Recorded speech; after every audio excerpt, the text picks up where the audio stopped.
మీ స్పీచ్లో ఎక్కడా కనిపించలేదు. ఇంకా చాలా పెద్ద పెద్ద మాటలు మాట్లాడారు. రైతుల విషయానికి వచ్చినప్పుడు రైతులకు వారి పేరున్నట్లు రైతుల పట్ల వారికి ఉన్న అభిమానం ఎంత ఉన్నదో ప్రత్యక్షంగా ఆనాడు మనం చూసాం. ఒరేస్తే ఉరే అని చెప్పింది కాంగ్రెస్ ప్రభుత్వం కాదు. గౌరవ ఆనాటి ముఖ్యమంత్రి గారు మీ నోటితో మీరు అన్నారు ఒరేస్తే ఉరే అని చెప్పి, కానీ మీ ఫామ్ హౌస్లో సుమారు 150 ఎకరాలు మీరు మట్టుకు ఒరేసుకున్నారు. రాష్ట్ర ప్రజలని ఆనాడు ఎవరిని ఒరేయనేలేదు. మీరు పండించిన పంట క్వింటాల్కి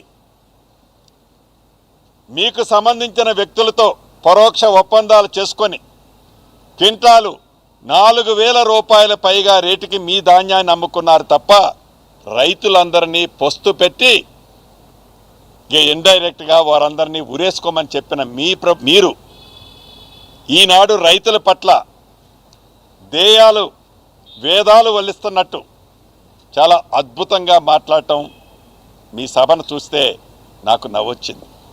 అంతేకాదు, కాంగ్రెస్ పార్టీ 20%, 30% కమిషన్లని ఏదో మాట్లాడుతున్నారు. కాంగ్రెస్ పార్టీ అధికారంలో ఉంటే ఫైనాన్స్ మినిస్టర్ గారి దగ్గరికి ఒక 200 మంది కాంట్రాక్టర్లు వచ్చి సెక్రటేరియట్ ముట్టడించారు అంటున్నారు. అయ్యా, మీరు ముఖ్యమంత్రిగా ఉన్నప్పుడు మీ పరిపాలనలో కాంట్రాక్టర్లకి మీరు అధికారంలోకి దిగిపోయే నాటికి సుమారు 80 నుంచి 82 వేల కోట్ల రూపాయలు మీరు కాంట్రాక్టర్లకు బాకీలు ఉన్నారు. ఆ బరువంతా తీసుకొచ్చి ఈ ఇందిరమ్మ ప్రభుత్వం కాంగ్రెస్ ప్రభుత్వం మీద ఈనాడు పెట్టారు మీరు. అంతేకాదు, సర్పంచుల మీద, మాజీ సర్పంచుల మీద ప్రేమ ఒలకబోస్తున్నారు. ఇందిరమ్మ ప్రభుత్వం వచ్చే నాటికి సర్పంచులే లేరు, వారి పదవి కాలం అయిపోయింది. ఏదైతే ఈనాడు సర్పంచులకు బాకీ అని పదే మీరు మీ తొత్తులు మీరు అసెంబ్లీలో మా బచ్చాగాళ్ళు ఉన్నారన్నారే, ఆ బచ్చాగాళ్ళు పదే మాట్లాడేది కాంగ్రెస్ ప్రభుత్వం సర్పంచులను నిర్లక్ష్యం చేస్తుంది, బిల్లులు ఇవ్వటం లేదు, సర్పంచులను మోసం చేసింది అంటున్నారు. కాంగ్రెస్ పార్టీ వచ్చిన తర్వాత ఏ ఒక్క సర్పంచ్ కూడా ₹1 పని చేయలేదయ్యా గౌరవ మాజీ ముఖ్యమంత్రి గారు. ఆ చేసిన బిల్లుల పెండింగ్ అంతా మీ పుణ్యమే.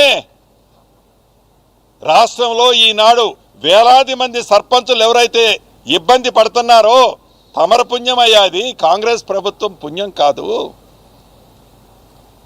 ఇక కాంగ్రెస్ పార్టీ గురించి ఈ 20-30% గురించి చెప్తున్నారు. డైరెక్ట్గా ముక్కుసూటిగా గౌరవ మాజీ ముఖ్యమంత్రి గారు మిమ్మల్ని 2 ప్రశ్నలు అడగదలుచుకున్నాను. మీది ఉద్యమ పార్టీగా మొదలై ఒక ప్రాంతీయ పార్టీగా అవతరించి ఒక జాతీయ పార్టీగా మీరు ఒక సర్టిఫికెట్ ఇచ్చుకున్నారు, సంతోషం, అది మీ పార్టీ. అయితే దేశంలో ఏ ప్రాంతీయ పార్టీకి లేనంత నిధులు సుమారు 1,500 కోట్ల పైగా వైట్ డబ్బు మీ పార్టీ, మీ బీఆర్ఎస్ పార్టీలోకి ఎలా వచ్చాయి, ఏమి వ్యాపారం చేశారని మీ కుటుంబ సభ్యులకు ఈనాడు వేలాది కోట్ల రూపాయల ఆస్తులు వచ్చాయి. గుమ్మడికాయ దొంగ ఎవరంటే భుజాలు తడుముకోవాల్సిన అవసరం లేదు.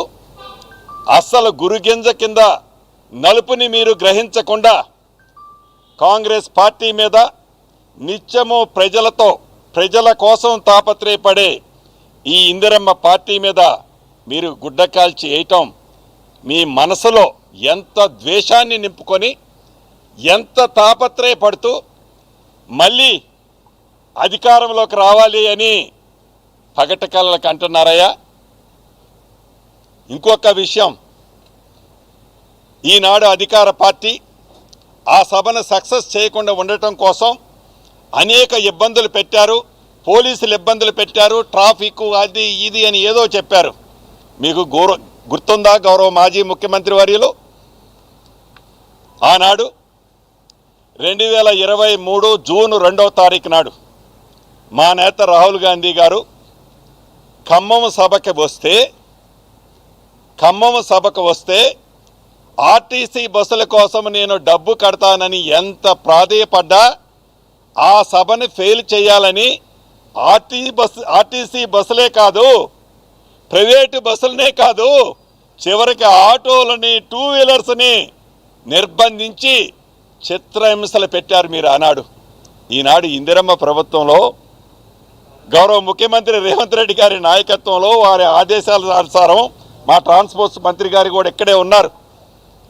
మీరు ఎన్ని బస్సులకు కడితే అన్ని బస్సులు ఇచ్చారు. ఎన్ని ప్రైవేటు వాహనాలు వస్తే స్వచ్ఛందంగా ఎక్కడా ఇబ్బంది పెట్టొద్దు. ఇది ప్రజాస్వామ్యం. ప్రజాస్వామ్యంలో ఏ పార్టీకైనా స్వేచ్ఛగా వారు మాట్లాడుకునే హక్కు ఇవ్వాలి అని ఎక్కడా మిమ్మల్ని ఇబ్బంది పెట్టలా. నిజంగా ఇబ్బందే పెట్టి ఉంటే మీ సభ జరిగిందని చెప్పుకుంటున్నారు కదా, జరిగి ఉండేదా గౌరవ మాజీ ముఖ్యమంత్రి గారు? ప్రజాస్వామ్యాన్ని గౌరవించే పార్టీ, ప్రజలను గౌరవించే పార్టీ ఇందిరమ్మ పార్టీ. మీకు ప్రజల పట్ల